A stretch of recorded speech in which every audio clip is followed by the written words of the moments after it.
Bonjour, bienvenue à toi aujourd'hui. Ça me fait plaisir de te retrouver depuis notre maison de Québec. Je suis dans le petit oratoire de la maison. Comme tu vois, on est en présence ensemble avec Jésus et avec la Vierge Marie aussi. Dans les textes de la liturgie aujourd'hui, tu vas voir que j'ai fait un détour pour faire ce message lumière. J'aime beaucoup, tu sais, le psaume 33 qui dit « Qui regarde vers lui resplendira ». Pourquoi? Parce que Jésus, il est la source de la lumière. On a regardé l'éclipse, on s'est émerveillé, on voit des photos, on n'a pas fini de voir les merveilles dans le ciel de Dieu pour ceux qui ont pu le regarder. Mais une autre merveille, c'est le Christ. Qui regarde vers lui resplendira. Jésus ressuscité, Jésus de la transfiguration qui nous annonçait la résurrection.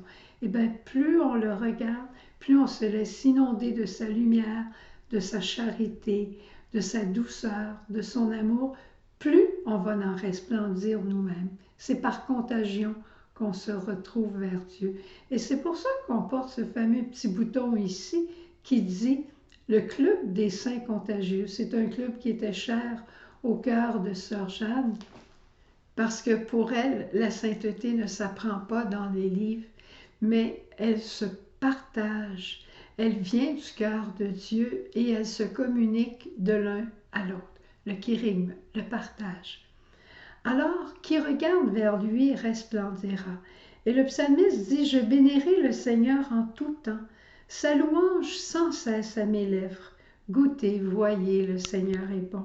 Heureux qui trouve en lui un refuge.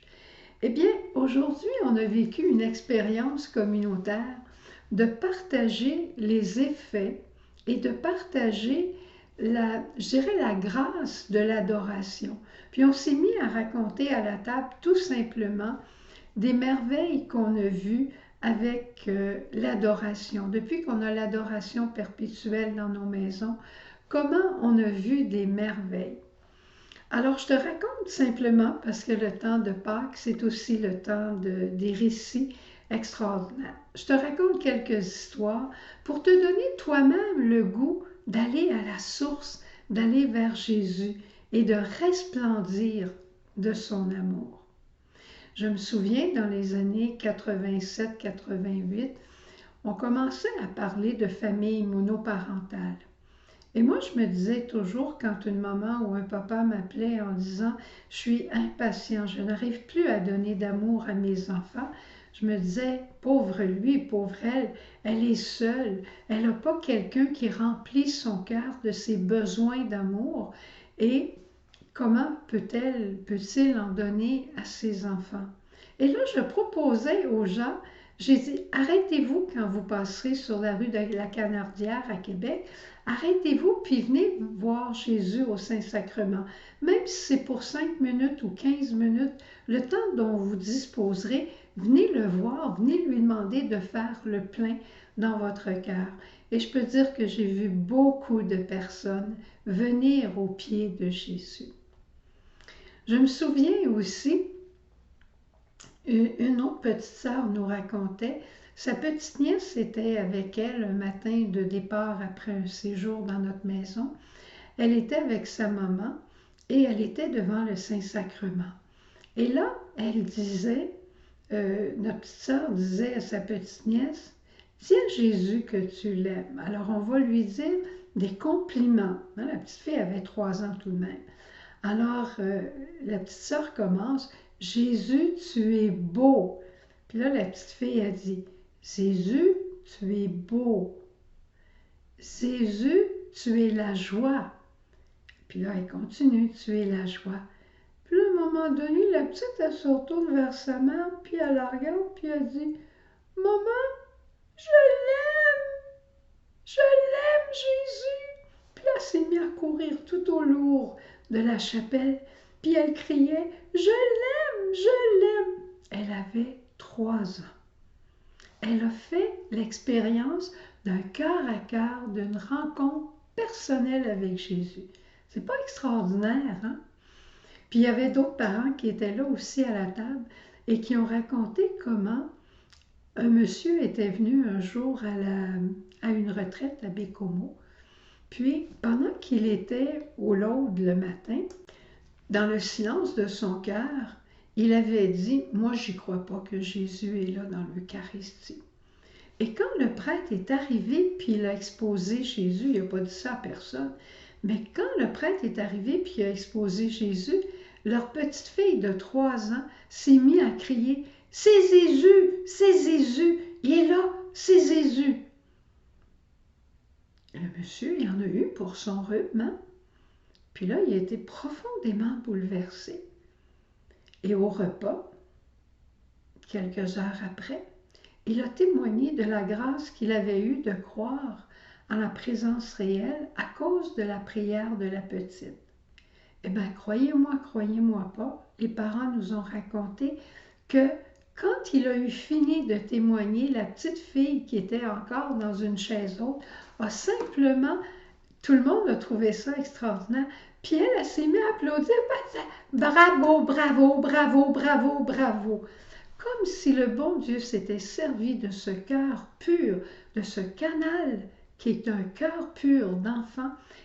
Le Seigneur a passé à travers ce petit enfant pour réveiller la foi de ce monsieur et lui dire, eh bien, c'est beau, bravo que tu aies accueilli la grâce. C'est beau, hein? Tout ça, ça se passe devant le Saint-Sacrement. Je suis sûre que chacun d'entre nous, on aimerait vivre ces expériences. C'est vrai. Mais tu peux la vivre. Devant l'adoration, ne te pose pas la question « Qu'est-ce que je vais dire ?» Va simplement rencontrer Dieu. Et si tu n'es pas certaine de pouvoir vraiment le rencontrer, eh bien, vas-y avec Marie. Marie va t'introduire à Jésus. Dis-lui, Marie, je vais aller voir Jésus, mais je ne sais pas comment me comporter, je ne sais pas quoi lui dire, je ne sais pas comment écouter. Marie va t'introduire à la rencontre avec Jésus. Et quand tu seras devant lui, devant l'Eucharistie, fais juste le regarder et ouvrir ton cœur et laisser ton cœur s'épancher devant le Seigneur.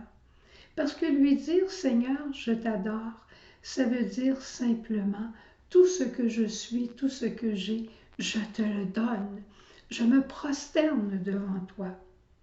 C'est beau, hein? Alors, demande à la Vierge Marie de te conduire à l'adoration. Il n'y en a pas partout maintenant, il n'y en a pas dans toutes les chapelles, mais si tu ne peux pas sortir, sur Internet, il y a beaucoup de chapelles d'adoration où le Saint-Sacrement est exposé dans la journée. Tu écris « chapelle d'adoration », que ce soit en anglais ou en français, c'est en silence. Ça ne change rien.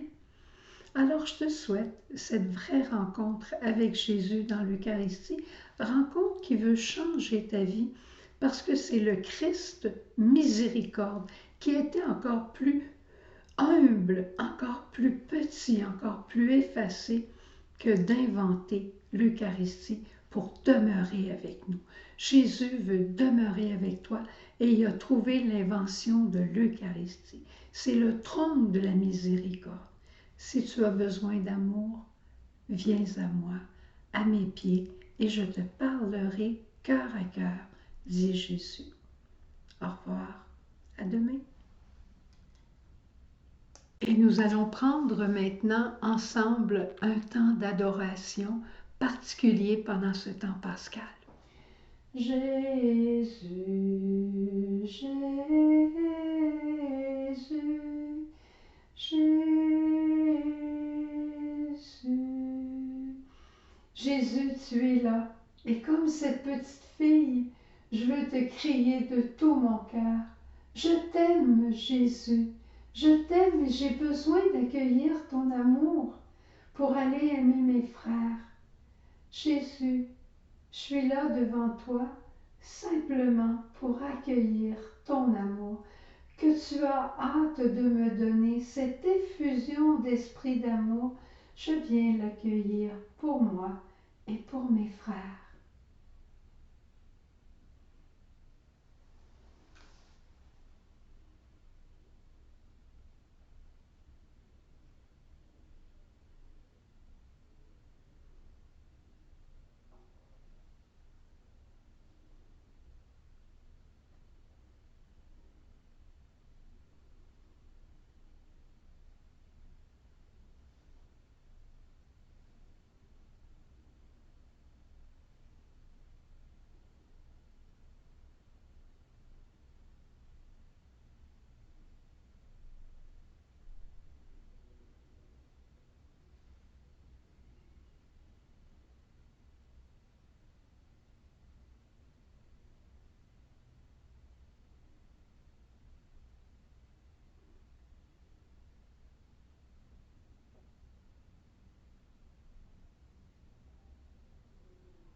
Jésus, tu es toujours là au Saint-Sacrement et tu pries pour chacun d'entre nous.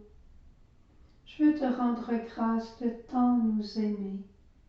Je veux te rendre grâce pour tout le bien que tu fais, pour tout le bien que tu fais à notre famille de Messages Lumière. Je te rends grâce, Jésus, de la puissance de ta parole. Et je me tourne vers toi, Marie, qui aime aussi Jésus à la folie. Tu l'aimes à la folie et tu as été aimée à la folie de l'Immaculée Conception. Douce Marie, que je t'aime.